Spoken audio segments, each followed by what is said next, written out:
이번 연도 특별히 열매에 대해서 여러분에게 많이 말씀드렸습니다. 열매를 맺어야 한다. 특별히 열매를 맺어야 한다. 그래서 그 열매를 우리가 맺는 삶을 살 때 가장 우리가 이해하기 쉬운 그 예가 농부입니다. 농부. 여러분 농부를 한번 생각해 보십시오.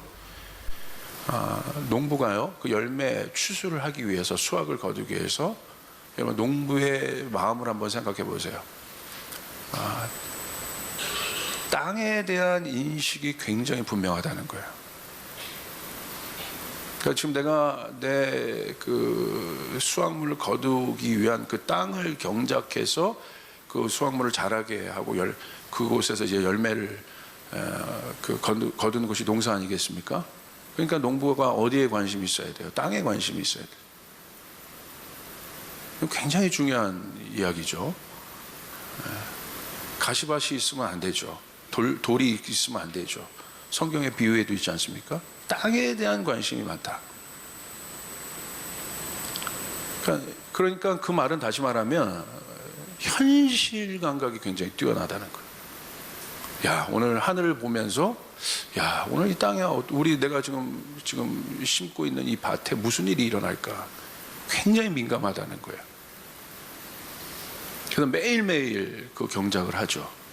그래서 결국은 그런 부지런한 농부가 여러분 좋은 수확물을 거두게 되어 있습니다. 제가 그런 생각을 해봐요.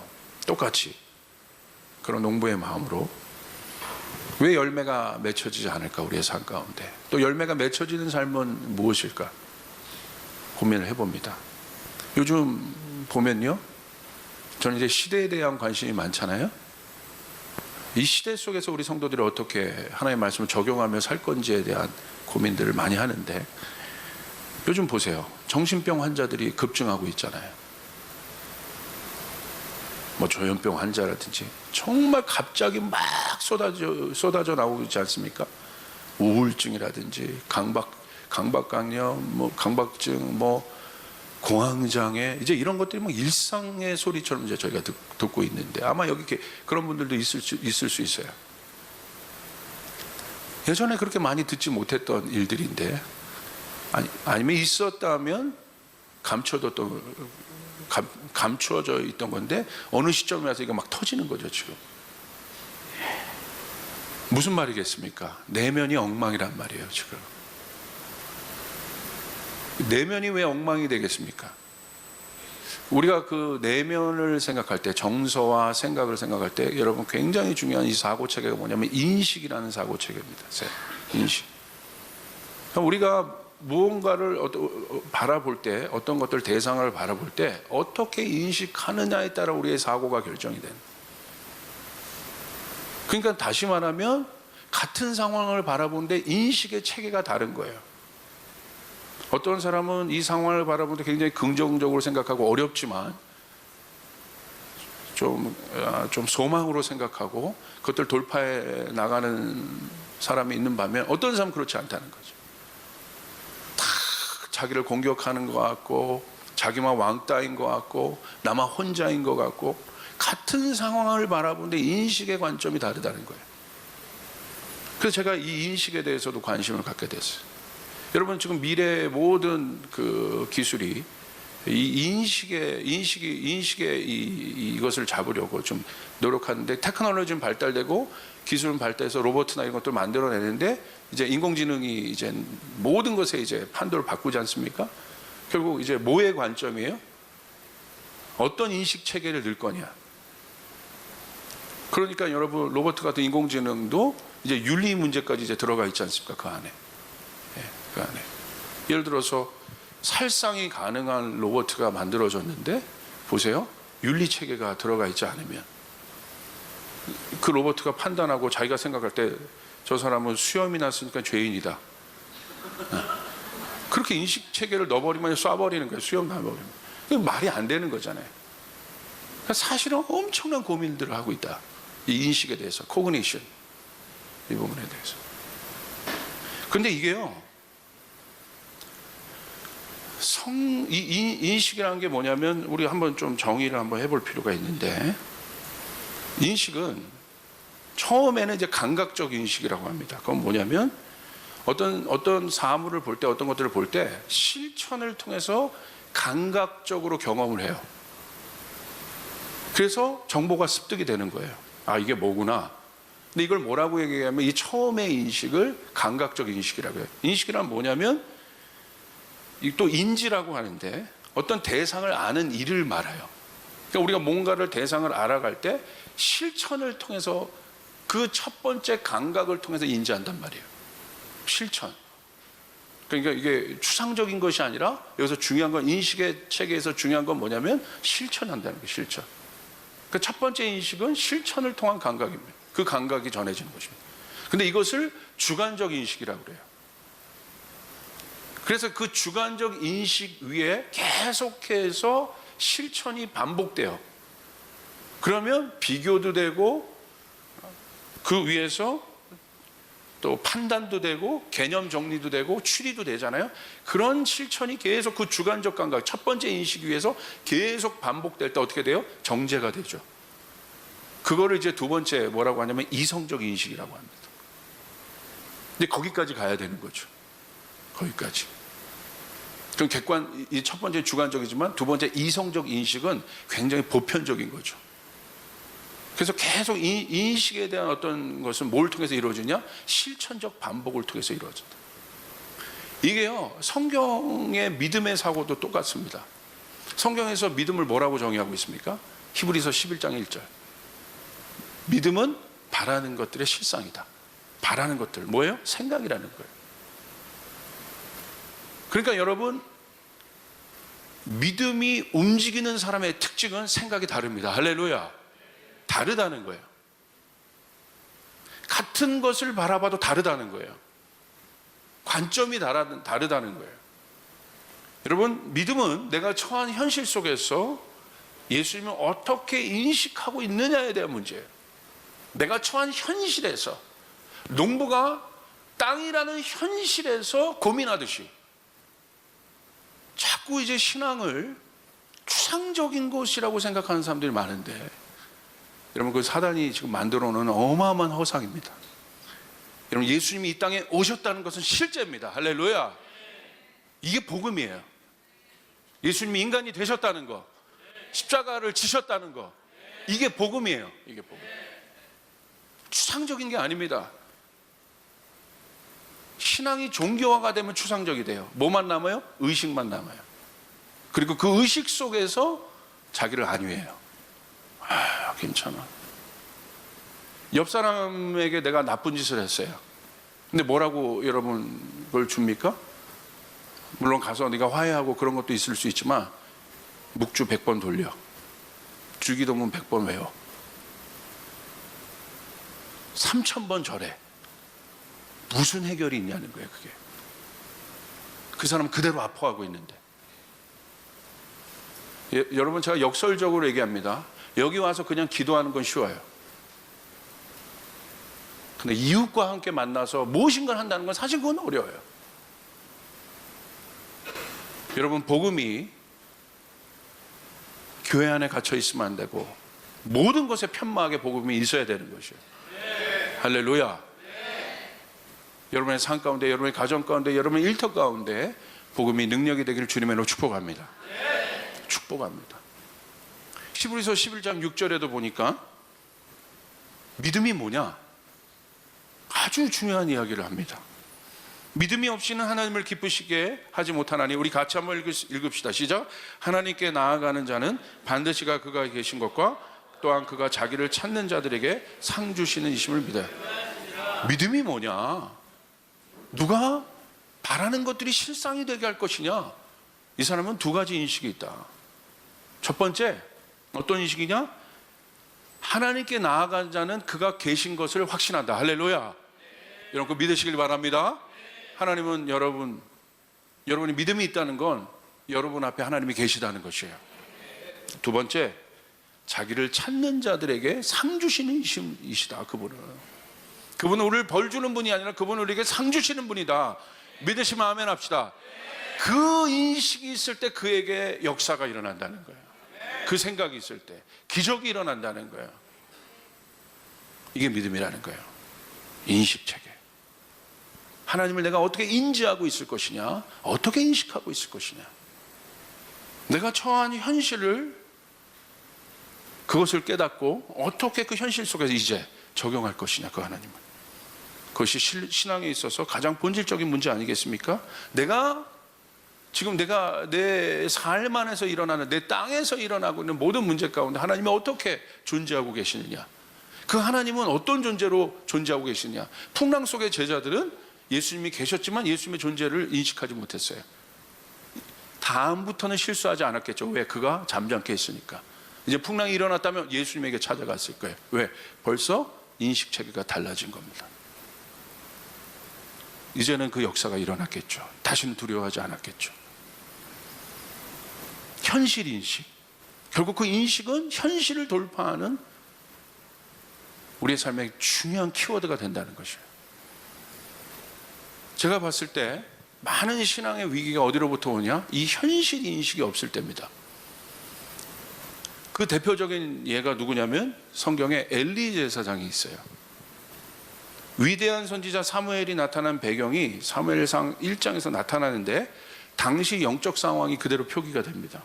그 지표가 바로 하나님의 음성을 대변하는 엘리 제사장의 상태라는 것입니다.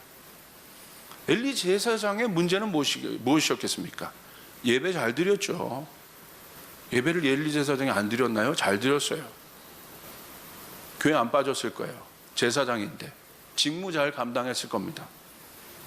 그런데 사무엘서 2장에 보면 엘리 제사장의 상태를 정확하게 지금 얘기하는데 그 상태가 뭐냐? 현실 감각이 다 떨어져 버린 거예요. 현실 감각이 없어진 거예요. 이게 위기예요. 지금 자신의 현실의 신앙에 빨간불이 들어왔는데 인지하지 못하고 있는 거죠.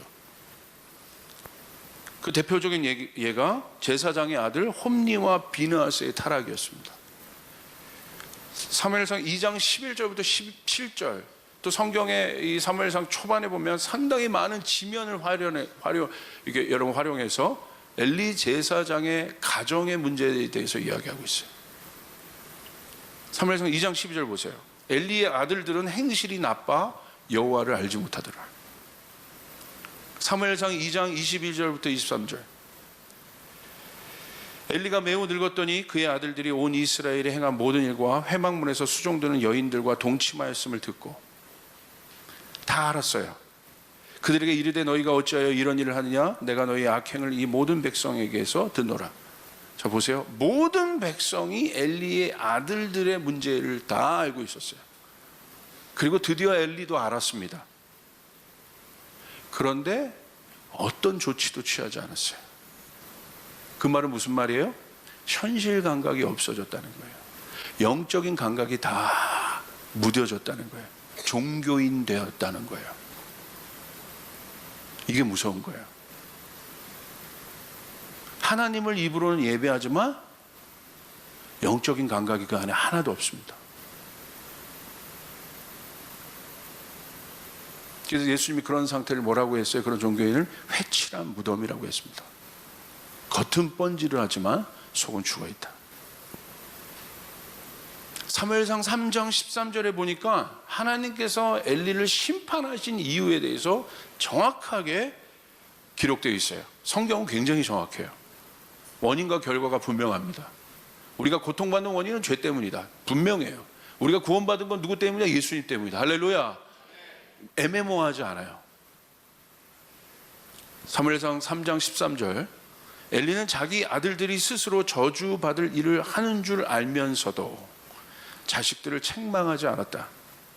그 죄를 그는 이미 알고 있다. 그래서 나는 그의 집을 심판하여 영영 없애버리겠다고 그에게 알려주었다. 계속 하나님이 알람하신 거예요. 깨어나라, 깨어나라, 깨어나라. 근데 문제는 뭐예요? 아무리 얘기해도 못 알아듣는 거예요. 하나님이 그때는 갈아버리세요. 왜? 희망이 없잖아요. 그 대표적인 예가 뭡니까? 하나님의 심판이 임할 때가 언제인 줄 아세요? 못 알아들을 때예요. 이거는 공동체적으로 국가적으로도 올 수 있지만 개인적으로도 올 수 있는 거예요. 그 마지막 때의 영성에서 가장 중요한 건 뭐예요? 여러분, 뭐 열심히 하고 이런 게 아니라 깨어 있는 것이에요. 할렐루야. 깨어 있는 것이에요. 현실 감각이 있어야 된다. 현실 감각이. 죄의 본성은요, 딱 하나입니다. 영적인 것이 여러분, 유진 피터슨의 다윗에 대해서 쓴 책 중에 현실에 뿌리 박은 영성이라는 책이 있어요. 너무 중요한 책이에요. 자꾸 사람들이 영적인 걸 생각할 때 뭔가 신비적이고 추상적인 것이라고 생각하는데, 영은 하나님이시고 하나님은 예수 그리스도시고, 할렐루야, 그분이 우리가 되셨다는 것, 얼마나 실제적인, 그분이 이 땅을 걸으셨다는 것, 얼마나 실제적인 겁니까? 그분이 약한 자들을 만나셨다는 것, 얼마나 실제적인 것입니까? 죄의 본성은요, 그 영적인 것이 실제적인데, 본성은, 특징은 현실을 올바르게 볼 수 있는 눈을 가려버립니다. 인류 최초의 범죄 선악과에서 그 모습을 찾을 수 있습니다. 자, 보세요. 벌거벗은 자신의 몸을 보고 수치심을 느낍니다. 괴롭죠. 그러나 그게 현실이에요. 괴롭지만, 연약한 모습이 드러났지만, 고통스럽지만 그게 현실이에요. 그게 지금의 아담의 모습이에요. 너무 괴로워요, 그 모습을 보기가. 그런데 어떻게 합니까? 그 수치심의 뿌리가 하나님을 거역하는 것이었는데, 죄책감이었고, 자신이 처한 공간이 갑자기 두려움과 저주의 공간으로 바뀌죠. 그 결과는 보기 싫은 자신의 모습을 가리는 것입니다. 그리고 하나님의 음성을 피해 나무 뒤로 숨는 일이었습니다. 현실 도피. 특별히 어느 곳으로부터?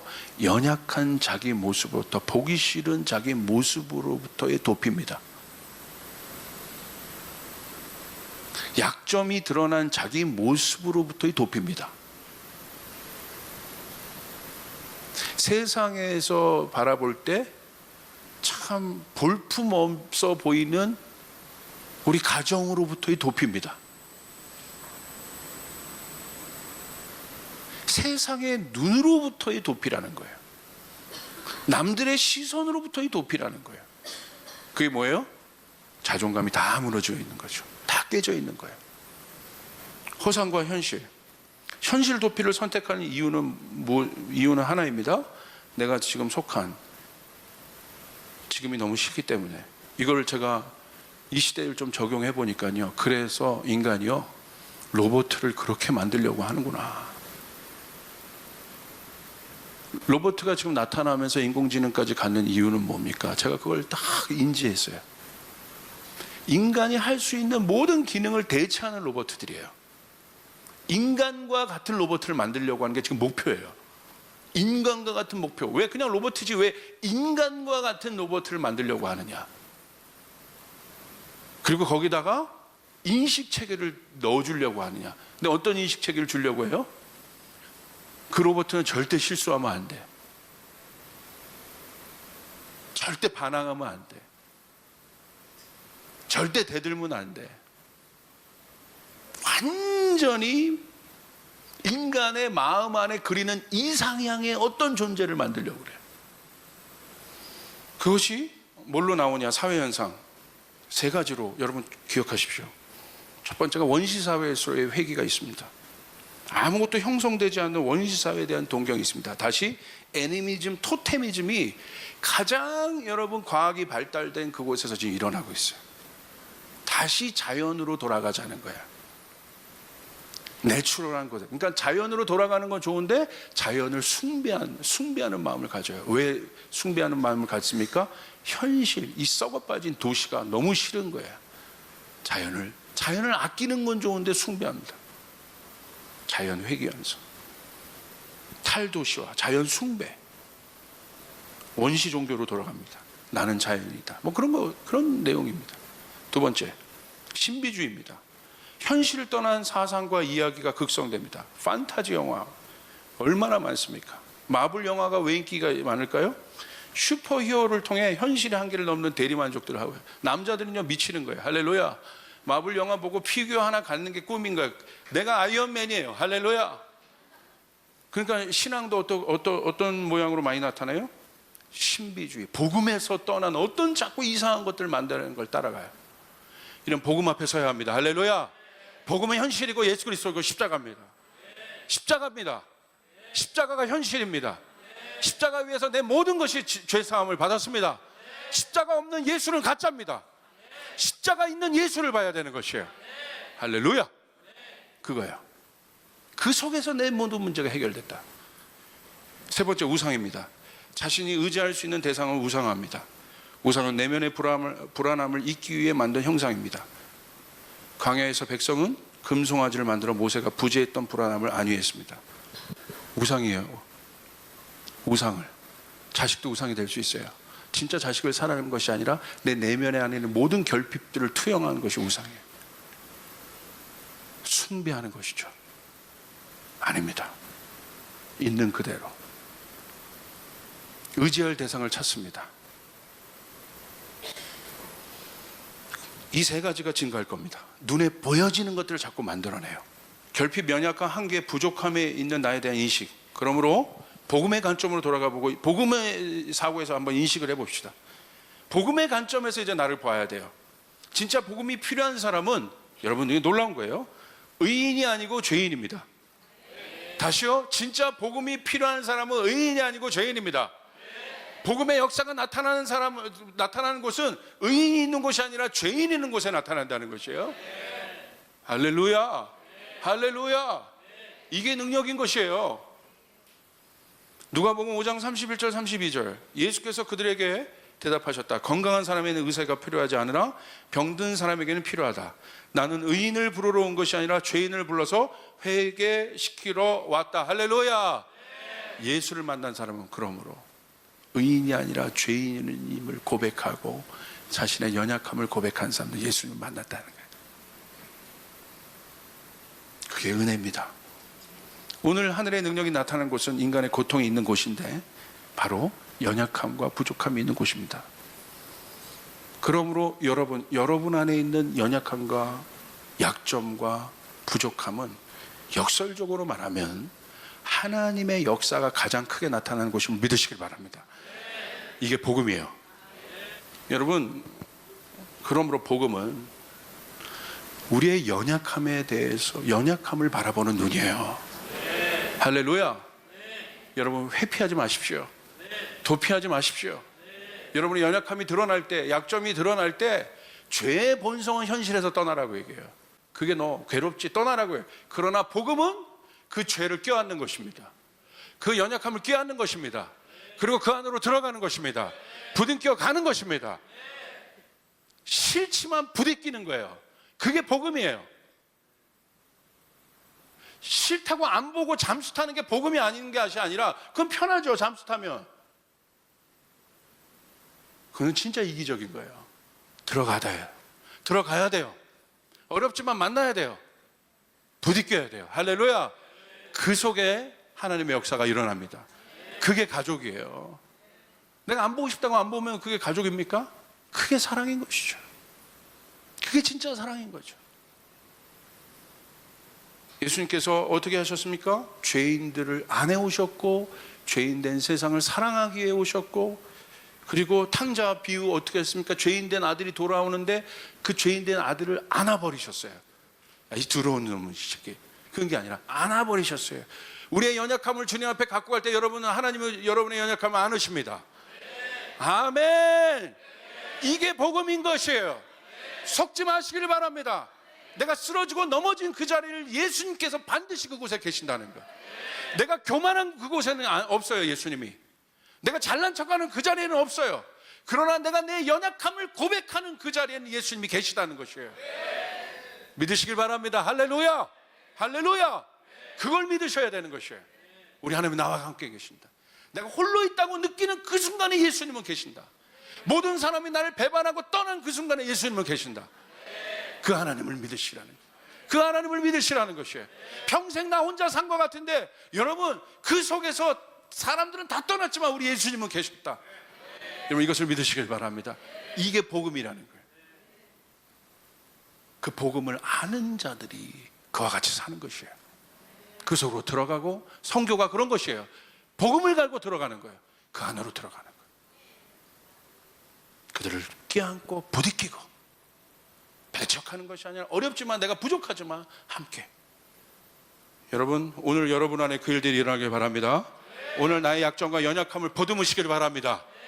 싫어하지 마시고 보듬으시길 바랍니다. 오늘 나의 가정을 보듬으시길 바랍니다. 그 속에서 우리 하나님은 역사하십니다.